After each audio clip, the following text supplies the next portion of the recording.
اعوذ باللہ من الشیطان الرجیم بسم اللہ الرحمن الرحیم۔ ویورز السلام علیکم۔ ویورز میں ہوں آپ کا میزبان سید احمد سمیع اور آپ دیکھ رہے ہیں سید احمد سمیع یوٹیوب چینل۔ ویورز آج میں اپنی ویڈیو شروع کرتا ہوں ایک ایسے الفاظ سے جو تاریخ کا حصہ ہے۔ یہ آپ نے نام سنا ہوگا ابو جہل کا۔ تو ابو جہل کو معلوم تھا کہ اسلام ایک سچا مذہب ہے، لیکن اس کی جہالت نے اسے غرق کر دیا۔ اور ہمارے ہاں ایسے جاہل لوگ اب بھی موجود ہیں کہ وہ جانتے ہیں کہ جو موجودہ وزیر اعظم عمران خان وہ رائے حق پر ہے، لیکن ان کی جو جہالت ہے وہ اجازت نہیں دیتی سچ کو اور حق کو تسلیم کرنے کا۔ تو جہالت بہرحال کوٹ کوٹ کے کچھ لوگوں میں ہمارے بھری ہوئی، بلکہ مجھے بڑی حیرت ہوتی ہے ویورز، بہت زیادہ مجھے حیرت ہوتی ہے کہ ایسے لوگ جن کی قابلیت پہ کوئی شک نہیں، یعنی کہ انتہائی پڑھے لکھے افسران، یعنی کہ میں نام نہیں لینا چاہتا اور محکمہ ان کا نہیں بتانا چاہتا، یعنی کہ ایسے افسران کے جو جسے کہتے ہیں کہ پاکستان کے اندر جو محکمے ہیں جو ریڑھ کی ہڈی رکھتے ہیں، مثلا اٹامک انرجی ہے، پی آئی اے ہے، ریلوے ہے، اس طرح مزید مختلف محکمے ہیں جو سول محکمے ہیں، ان کے افسران بھی ایسی بیوقوفانہ باتیں کرتے ہیں کہ بندہ سوچ کے پریشان ہو جاتا ہے۔ یعنی کہ پچھلے دنوں میری ایک افسر سے ملاقات ہوئی، تو کہتا نہیں جی ڈیم کا پیسہ عمران خان کھا گیا۔ وہ اتنا جاہل شخص، مجھے اس کے اوپر ترس آیا۔ لیکن پھر اس کے بعد مجھے ترس آنے کے بعد پھر میں نے ایک بات سوچی کہ یہ وہی لوگ ہیں جو نواز شریف کی جو 35-40 سال کی جو انویسٹمنٹ ہے وہ یہی لوگ ہیں۔ یعنی کہ اس نے یہی تو انویسٹمنٹ کی تھی کہ ایک قوم کو اتنا جاہل اور الو کا پٹھا بنا دیا جائے کہ ان کی سوچنے اور سمجھنے کی صلاحیت مفلوج جو ہے وہ صرف یہ دیکھتے رہیں کہ ہاں یار اس ملک کے اندر سڑک بن گئی ہے، فلانا بن گیا ہے، ڈھمکانا بن گیا ہے، یہ ہو گیا ہے، میٹرو آ رہی ہے اور اورنج لائن ٹرین آ رہی ہے، لیکن اس کے آفٹر شاک وہ نہیں سمجھ رہے تھے کہ یہ کیا ہے، اس کے اوپر کتنا پیسہ سبسڈی کی مد میں دینا پڑے گا، اس کے اوپر کتنے اضافی ٹیکس لگانے پڑیں گے اس چیز کے لیے، اور یہ قرض کے اوپر ہے، یہ قرضہ کیسے اترے گا، یہ سوچ ان لوگوں نے کبھی نہیں سوچی تھی۔ تو بہرحال کل ایک یونیورسٹی کا افتتاح کیا عمران خان صاحب نے، تو وہ جو پھر وہی والی بات ہے کہ وہ جو لنڈے کا رستو ہے احسن اقبال، وہ کہتا ہے کہ جناب یہ تو نون لیگ کا پروگرام تھا۔ او بھائی، جب وہ لوگوں میں 1000 فلیٹس اور 500 گھر تقسیم کر رہا تھا تو وہ بھی نون لیگ کا وہ تھا، لیکن میرا خیال ہے اس وقت نواز شریف جو تھے وہ پاکستان کے اندر لائٹین لے کے ڈھونڈ رہے تھے کوئی غریب ملے تو یہ ان کو میں فلیٹ دوں، لیکن وہ غریب ان کو نہیں مل رہے تھے، تو شاید یہ وجہ ہوگی۔ دوسری وجہ تو کل میں نے آپ کو بتا دی تھی کہ انہوں نے سوچا کہ پہلے میں اپنے بچوں کے لیے مختلف بر اعظموں میں فلیٹ تو بنا لوں، اس کے بعد میں غریبوں کا دیکھوں گا، ایک وجہ یہ بھی تھی۔ اب اسی طریقے سے یہ کہتے ہیں کہ یہ یونیورسٹی ہے، او بھائی بات یہ ہے گی کہ پیپلز پارٹی نے سندھ کو اور نواز شریف نے پورے ملک کو تعلیم سے اسی لیے آراستہ نہیں ہونے دیا۔ یعنی کہ میں آج آپ کو ایک بڑی بھیانک بات بتاؤں، ایک سرکاری اسکول کے جو پرنسپل ہیں وہ میرے بڑے اچھے دوست ہیں اور ان کے ساتھ میرے ذاتی تعلقات ہیں، تو یہ تقریباً 2 سال پہلے کی بات ہے۔ تو میں ایک بچے کے بارے میں پتہ کرنے گیا کہ اس کی والدہ نے مجھے کہا تھا کہ بچے کا ذرا پتہ کریں کہ اسکول کے اندر یہ مطلب کیسا ہے۔ تو جب میں نے ان کو پتہ کیا تو پرنسپل صاحب جو تھے وہ میرے دوست تھے، انہوں نے بڑے مسکرانے کے بعد انہوں نے کہا کہ آپ فکر مت کریں، یہ پاس ہو جائے گا۔ میں نے کہا کیا مطلب ہے؟ تو انہوں نے کہا دراصل وزیر اعلیٰ شہباز شریف کا حکم ہے کہ کوئی بچہ بھی فیل نہیں ہونا چاہیے۔ تو یہ ہمارے تعلیم کا معیار تھا جو وزیر اعلیٰ صاحب نے کہ وہ اسکول اس نے بنائے تھے شہباز شریف نے، وہ دانش اسکول، صرف ان کو پروموٹ کرنے کے لیے اور پڑھا لکھا پنجاب ظاہر کرنے کے لیے اور پڑھا لکھا وہ ظاہر کرنے کے لیے اس نے باقاعدہ یہ ایک سرکولر وہ کروایا تھا، سرکولیٹ کروایا تھا کہ کوئی کسی کو فیل ہی نہ کرے، اور اسی کی یہ پیداوار ہے کہ پاکستان کے اندر اعلیٰ عہدوں کے اوپر اس قسم کے جاہل افراد بیٹھے ہوئے کہ جن کو بات کرنے کی تمیز بھی نہیں ہے۔ اب آتے ہیں ذرا موجودہ حالات کی طرف۔ سب سے پہلی بات تو یہ ہے کہ اللہ تعالیٰ عمران خان کو، بلکہ میں تو یہ کہوں گا کہ جو بھی شخص بیمار ہے اور اس ملک کا خیر خواہ ہے، یا اللہ تعالیٰ اس کو صحت عطا فرمائے۔ آج میں نے جب اپنا میل وغیرہ چیک کرنے کے لیے جب اپنا لیپ ٹاپ آن کیا تو اس کے اندر سب سے پہلی خبر جو تھی کہ وہ عمران خان کا ٹیسٹ جو تھا وہ مثبت آ گیا کرونا کا۔ تو اس کے ساتھ کسی نون لیگ کے یا پیپلز پارٹی کے کوئی بھی ایکس وائی زیڈ تھا، اس نے لکھا کہ خان صاحب ایسے ہی آپ سے جان چھٹے گی، اور انہوں نے اس پہ یعنی کہ جسے کہتے ہیں کہ خوشیاں منائی۔ تو بات یہ ہے کہ دشمنوں کے مرنے پہ ہنسنا نہیں چاہیے، مر تو اپنے بھی جاتے ہیں۔ اور جہاں تک عمران خان کی بات ہے کہ اللہ تعالیٰ نے اگر اس کو عزت دے دی کہ وہ 22 سال کی جد و جہد کے بعد وزیر اعظم تک پہنچ گیا ہے، تو اللہ تعالیٰ اس کو صحت بھی دے ہی دے گا۔ اگر اللہ نے اس کو اس ملک کے اوپر حکمران رکھنا ہے اور قائم اور دائم رکھنا ہے، اور اگر وہ مسلمانوں کے لیے کچھ کر رہا ہے اور اللہ تعالیٰ کی نظر میں ہے، تو ایسے نہیں ہوگا، اللہ تعالیٰ اس کو صحت بھی دے دے گا اور بہت اچھی صحت دے دے گا۔ ہاں البتہ ان کو صحت ابھی تک نصیب نہیں ہو رہی جو لندن گئے تھے ایک انجیکشن لگوانے یا ٹیکہ لگوانے یا ایک سرجری کروانے، تو اللہ تعالیٰ ان کو ابھی تک صحت نہیں دے رہا۔ اور دیکھیں کیسا بھانڈا پھوٹا،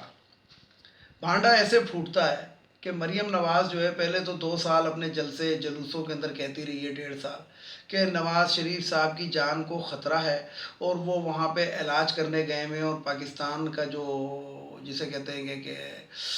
ماحول ان کو موافق نہیں آ رہا ہے، اس لیے وہ اپنی سرجری کرا کے پھر وہ کرونا آ گیا، کچھ ہو گیا کہ اس وجہ سے بھی سرجری، لیکن پچھلے دنوں اس نے بھانڈا پھوڑ دیا کہ اگر وہ پاکستان آئے تو جیل میں مار دیے جائیں گے۔ اور وہ شخص بھی کیسا ہے کہ 3 دفعہ ملک کا وزیر اعظم رہ چکا ہے بقول اس کے۔ ویسے ہم تو مجھے تو ذاتی طور پہ اس سے اس لیے اختلاف ہے کہ یہ جو تیسری دفعہ وزیر اعظم بنا ہے یہ صرف اور صرف افتخار چودھری اور یوسف رضا گیلانی کی ملی بھگت سے بنا ہے، کیونکہ اس کو جسٹس ڈوگر جو تھے نواز شریف اور شہباز شریف کو کیا کہتے ہیں کہ نااہل قرار دے چکے تھے تا حیات۔ لیکن ہوتا کیا ہے کہ یوسف رضا گیلانی جو تھا وہ وزیر اعظم تھا، اور وہ جا کے اسٹے لیتا ہے، اور اسٹے لینے کے بعد ان کی پنجاب کی حکومت بحال کر دیتا ہے، اور یہ تیسری دفعہ اس دوسرے الیکشن میں وزیر اعظم بھی بن جاتا ہے۔ اور وہی یوسف رضا گیلانی کو نکالنے کے لیے وزیر اعظم کی کرسی سے ہٹانے کے کالا کوٹ پہن کے سپریم کورٹ بھی جاتا ہے نواز شریف۔ تو بات یہ ہے کہ نواز شریف صاحب جو ہیں 3 دفعہ کا وزیر اعظم، اور وہ کہتا ہے کہ پاکستان واپس آنے سے میری جان کو خطرہ ہے۔ ڈوب مرنے کا اور شرم کا مقام ہے کہ اس طرح کے الفاظ وہ اس ملک کے لیے استعمال کرتا ہے کہ جس کے اندر وہ 3 دفعہ وزیر اعظم رہ چکا ہے۔ اگر اس کی جان کو ادھر خطرہ ہے تو اس کا مطلب ہے کہ پھر یہ جو عام آدمی ہے اس کی جان کو کتنا خطرہ ہوگا۔ مقصد دیکھیں، کل میں نے ایک میں نے تصویر شیئر کی تھی کہ ایک 105 سالہ یا 101 سالہ یعنی کہ ابو 100 ایئر کے ایک بزرگ تھے، وہ جیل میں تھے، اور انہوں نے عدالت کو ایک درخواست دی کہ جناب میری طبیعت خراب ہے تو مجھے آرٹیکل 105 کے تحت جو میری ضمانت دی جائے تاکہ میں اپنا علاج کرا سکوں۔ تو عدالت عالیہ نے، عدالت عظمیٰ نے ان کو 15 دن بعد کی ڈیٹ دے دی تاریخ سنوائی کے لیے، اور وہ بیچارے اللہ کو پیارے ہو گئے، اب وہ اچھی جگہ پہ پہنچ چکے ہیں۔ تو یہ نظام عدل ہے۔ ایک اور میں نے تصویر کچھ دن پہلے شیئر کی تھی کہ ایک شخص جو ہے وہ اپنی بیٹی کے جنازے کے اندر، چھوٹی سی بیٹی ہوتی ہے، اس کے جنازے کے اندر جا رہا تو اس کو ہینڈ کف یعنی ہتھکڑی لگی ہوتی ہے۔ تو نواز شریف اور شہباز شریف جب ان کی ماں یا ان کی بیوی مرتی ہے تو اس کے لیے کیسے طریقے سے ان لوگوں کو باہر نکالا جاتا ہے، اور تعزیت کے لیے 10-20 دن بھی دیے جاتے ہیں، اور کہاں وہ غریب آدمی، تو یہ دورہ معیار جو عدالتوں کا ہے، اس کے اوپر جتنا بھی شرم سے سر جھکے نا تو وہ ناکافی ہے۔ اب جسٹس فائز عیسیٰ کو ہی دیکھ لیں، ایک دن ملزم بن کے عدالت میں پیش ہوتا ہے اور دوسرے دن عدالت کی جج کی کرسی پہ بیٹھ کے لوگوں کے فیصلے کرتا ہے، اور فیصلے بھی کیا کر رہا ہے، کبھی پاکستان کو گٹر کہہ دیتا ہے، کبھی کچھ کہہ دیتا ہے، اور اس کے اوپر وہ ڈھیٹ بھی ہے۔ مقصد یہ کہ پاکستان کے اندر اس طرح کے ججز موجود ہیں کہ جو عدالت کے اوپر ایک سیاہ دھبہ ہیں، سیاہ داغ ہیں۔ میں نے ایک ویڈیو کے اندر اپنی کہا تھا کہ دنیا کے اندر عدل اور انصاف مہیا کرنے کے اندر جو ججز آ رہے ہیں وہ بیلجیم کے ججز آ رہے ہیں، جن کا دنیا میں نمبر ایک یعنی کہ دنیا میں پہلے نمبر کے اوپر آ رہے ہیں کہ وہ جناب جو فیصلہ دیتے ہیں وہ انصاف اور حق کے اوپر فیصلہ دیتے ہیں، وہ بیلجیم کے ججز ہیں۔ اور بقول ہم مسلمانوں کے وہ دوزخ میں جائیں گے کیونکہ غیر مسلم ہیں، اور ہمارے جو مسلمان ججز ہیں جو پاکستان کے اندر جن کا دعویٰ ہے کہ اگر میں مر گیا تو میں شہید ہوں گا اور میں جنت میں جاؤں گا،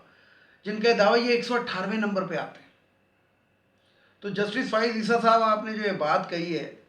کہ اگر میں مر گیا تو شہید ہوں گا اور میں جنت میں جاؤں گا، نہیں، ادھر حساب کتاب دینا پڑتا ہے، پھر جنت کا دروازہ کھلتا ہے، ایسے نہیں کھلتا۔ اور آپ تو اپنی بیوی کی 16,600 روپے کی جو تنخواہ کے اندر اس نے فلیٹس برطانیہ میں لندن میں بنایا، آپ تو اس کا حساب نہیں دے سکتے، تو ادھر کا حساب تو بہت ہی مشکل ہے، وہ آپ کیسے دیں گے؟ تو بہرحال جسے کہتے ہیں کہ سہانے خواب دیکھنے کے اوپر کوئی پابندی نہیں ہوتی، اور یہاں پہ تو آپ بڑی باتیں کر رہے ہیں لیکن ادھر کوئی آپ کو باتیں کرنے کا موقع نہیں دے گا، ادھر یس یا نو ہوگا، یا آپ خاموش ہوں گے اور یا پھر یس کہیں گے۔ اور اس وقت اللہ تعالیٰ جو ہے وہ اس کا انصاف دیکھیں کہ وہاں پہ جو گمراہ شخص ہوتا ہے اس کے منہ سے یس نہیں نکلتا، ہاں نہیں نکلتا۔ تو بات یہ ہے کہ آج بڑی دور تک یہ باتیں چلی جاتی۔ بہرحال میں عوام سے، میں لوگوں سے یہ اپیل کرتا ہوں کہ عمران خان یا وزیر اعظم پاکستان، عمران خان کی بات نہیں کر، وزیر اعظم پاکستان، کیونکہ قرآن شریف کے اندر ہے کہ حاکم الدولہ اور حاکم الوقت کی اطاعت کرو۔ تو یا اللہ ہمارا جو حکمران ہے اس کو جلد سے احتیاط کر، اور اگر یہ پاکستان کے لیے بہتر ہے